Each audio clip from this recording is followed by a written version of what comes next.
আমাদের এইবার সবচাইতে চ্যালেঞ্জিং বিষয় কোনটা আমি বলি, সেটা হচ্ছে আমাদের জনগণকে বোঝানো না হা ভোট।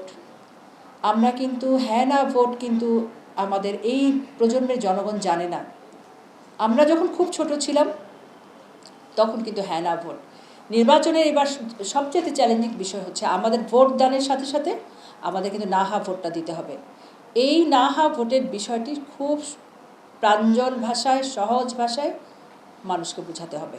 এবং আমরা জানি, আমরা যেসব কর্মকর্তা, আমরা তথ্য কার্ডের যেসব কর্মকর্তা আমরা বিভিন্ন প্রশিক্ষণ পেয়েছি, মানুষের সাথে ক্লোজ কন্ট্যাক্টে কাজ করার কিন্তু আমাদেরই একমাত্র অভিজ্ঞতা রয়েছে অন্য সব ক্যাডারের চাইতে।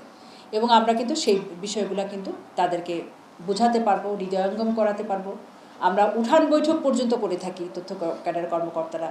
আমরা যে পর্যন্ত রিচ করি সেই পর্যন্ত কোনো কর্মকর্তা রিচ করতে পারবে না। তাহলে আপনাদের উপর বড় দায়িত্ব হচ্ছে সরকারের যে সামনে যে নির্বাচন, এই নির্বাচনে সহায়তা করা।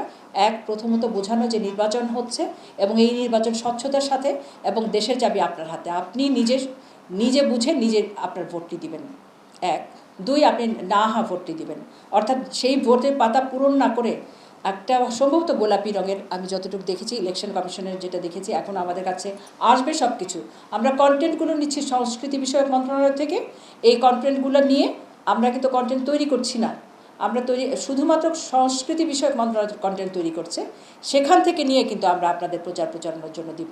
আমরা কিন্তু প্রচারের কাজটা আমরা করছি। এই কাজটা আমি চেয়ে নিয়েছি একদম।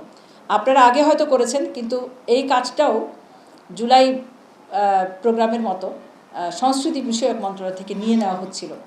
তখন আমি প্রধান উপদেষ্টা মহোদয়ের সামনে হাত তুলে বলেছি, স্যার, কন্টেন্ট বাড়াতে পারে সংস্কৃতি বিষয়ক মন্ত্রণালয়, কিন্তু প্রচারণার কাজ একেবারে শুরু থেকে তথ্য সম্প্রচার মন্ত্রণালয় করে আসছে। আমাদের চৌকস অফিসাররা আছে 64 জেলায়, তারা স্যার প্রচারণার কাজটা করবে। এবং আঞ্চলিক পর্যায়েও আছে এবং 4টি উপজেলায় আছে, তারা কিন্তু করতে পারবে। স্যার বলছে, যদি তুমি করতে পারবে, তোমার মনে হয়, তাহলে তুমি এই কাজটি করো। সেই কাজেরই কিছু ইনস্ট্রাকশন এখন স্যার আমাকে দিয়েছেন তার পিএসের মাধ্যমে।